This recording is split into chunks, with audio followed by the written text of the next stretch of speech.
ஆதரவளிக்க மாகாண சபைகளின் முன்னாள் உறுப்பினர்கள் 116 பேர் கொண்ட குழு கூடி தீர்மானித்துள்ளது. ஜனாதிபதியின் வெற்றிக்கு ஆதரவளிப்பதாக அந்த குழுவினர் உறுதியளித்ததாக ஜனாதிபதி ஊடகப் பிரிவு தெரிவித்துள்ளது.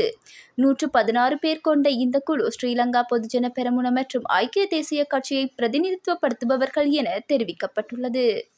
ஸ்ரீலங்கா அரசியலமைப்பின் 13ஆம் திருத்தச் சட்டத்தின் கீழ் காணி மற்றும் காவல்துறை அதிகாரங்களை வழங்குவதற்கு பொதுஜன பெரமுன எதிர்ப்பை வெளியிடுவதாக நாமல் ராஜபக்ஷ தெரிவித்துள்ளார். நேர்காணல் ஒன்றில் கலந்து கொண்ட போதே அவர் இந்த விடயத்தை குறிப்பிட்டுள்ளார். இங்கு தொடர்ந்தும் கருத்து வெளியிட்ட அவர், இந்த விடயத்தை தெற்கை போன்றே வடக்கிலும் சென்று கூறி வருகிறேன். சில தரப்பினரை போன்று வடக்கில் ஒன்றையும் தெற்கில் ஒன்றையும் நாங்கள் பேசப்போவதில்லை.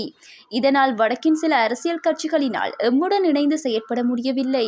வடக்கின் ஒரு தொகுதி இளைஞர்கள் தற்பொழுது காணி காவல்துறை அதிகாரம் என்ற கோரிக்கையை கைவிட்டுள்ள நிலையில் தமிழ் முஸ்லிம் இளைஞர்கள் தற்பொழுது எங்களுடன் இணைந்து கொண்டுள்ளனர். எதிர்வரும் தேர்தல்களில் வடக்கினை பிரதிநிதித்துவம் செய்து ஸ்ரீலங்கா பொதுஜன பெரமுன முன்னணியின் நாடாளுமன்ற உறுப்பினர் ஒருவரை உருவாக்குவது என தெரிவித்தார். கொழும்பு கிராண்ட் பாஸ் பகுதியில் 2 சுட்டுக் கொல்லப்பட்ட சம்பவம் தொடர்பில் 3 சந்தேக நபர்கள் கைது செய்யப்பட்டுள்ளதாக போலீசார் தெரிவித்துள்ளனர். கொலையை செய்த துப்பாக்கிச்சூடு நடத்தியவர், மோட்டார் சைக்கிள் ஓட்டுநர் மற்றும் கொலைக்கு உதவியவர் என 3 கைது செய்யப்பட்டுள்ளதாக போலீசார் தெரிவித்துள்ளனர். ஒருகொடவத்தை மற்றும் வெள்ளம்பிட்டிய பகுதியைச் சேர்ந்த 26, 37 மற்றும் 45 வயதுடைய 3 கைது செய்யப்பட்டுள்ளனர். அதேவேளை கடந்த 25ஆம் திகதி வதுலவத்தை புறத்தரசவன அடுக்குமாடி குடியிருப்பிற்கு முன்பாக முச்சக்கர வண்டியில் சென்ற நபர் ஒருவரும் பெண்ணும் சுட்டுக் கொல்லப்பட்டிருந்தமை குறிப்பிடத்தக்கது. நாட்டில் நேற்று இடம்பெற்ற 2 விபத்துகளில் 2 பேர் உயிரிழந்தனர்.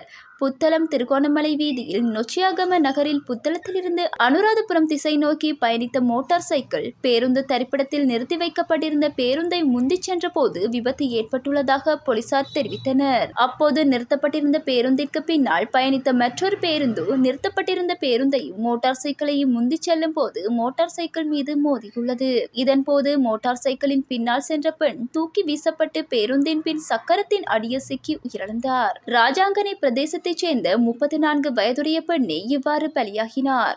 இதேவேளை கும்புக்கட்டை இப்பாகமுவ மடகல வீதியின் கும்பக்வெவ பிரதேசத்தில் மடக்கலையில் இருந்து இப்பாகமுவ திசை நோக்கி பயணித்த மோட்டார் சைக்கிள் சாரதியின் கட்டுப்பாட்டை இழந்து விபத்துக்குள்ளானது. மோட்டார் சைக்கிள் வீதியில் கவிழ்ந்து விபத்துக்குள்ளானதில் புஸ்ஸலி தென்ன பிரதேசத்தைச் சேர்ந்த 21 வயதுடைய இளைஞர் உயிரிழந்தார்.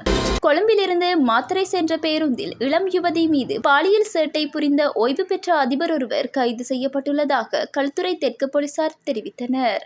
கைது செய்யப்பட்டவர் காலி பிரதேசத்தில் உள்ள பாடசாலை ஒன்றில் கடமையாற்றிய ஓய்வு பெற்ற அதிபர் என கூறப்படுகின்றது. சந்தேக நபர் கொழும்பிலிருந்து மாத்தறை நோக்கி பயணித்த பஸ்ஸில் பயணித்த 25 வயதுடைய யுவதியொருவர் மீது பாலியல் சேட்டை புரிந்துள்ளார்.